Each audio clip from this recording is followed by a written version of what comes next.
అందరికీ నమస్తే అండి. Welcome back to our channel. నేను మీ మాధవి. ఈ రోజు మన వీడియోలో రెసిపీ వచ్చేసి నాటుకోడి పులావ్. అది కూడా ఈజీ ప్రాసెస్లోని ఇంట్లో ఉండే నార్మల్ రైస్ తోటి, అది కూడా కుక్కర్లోని ఎలా చేయాలో చూపిస్తాను, చూసేయండి. ముందుగా మనం తెచ్చుకున్న నాటుకోడి చికెన్ని బాగా 3-4 సార్లు పసుపేసి కడిగేసుకొని పక్కన పెట్టుకోండి. ఆ తర్వాత కుక్కర్లోకి వేసుకొని చికెన్ ములిగేంత వరకు వాటర్ వేసుకొని అది ఉడికేంత వరకు విజిల్స్ వేయించుకొని పక్కన పెట్టుకోండి. ఆ తర్వాత స్టవ్ వెలిగించి కుక్కర్ పెట్టుకొని అందులో సగం నెయ్యి సగం ఆయిల్ వేస్తాను. నెయ్యి మీ ఆప్షనల్ మాత్రమే.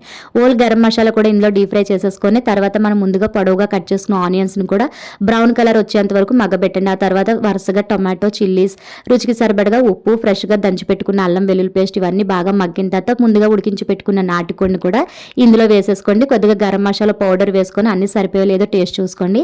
ఆ తర్వాత నార్మల్ రైస్ని బాగా 2-3 సార్లు కడిగేసి రైస్ని కూడా ఇందులో యాడ్ చేసేయండి. 1 కప్పు రైస్కి 2 కప్పులు వాటర్ వేసుకోండి. అంతేనండి. పుదీనా, కొత్తిమీర వేసుకొని మూత పెట్టి ఉడికించేసుకోండి. నాటుకోడి పులావ్ రెడీ. వీడియో నచ్చితే ప్లీజ్ సబ్స్క్రైబ్ చేసుకొని మన ఛానల్ని.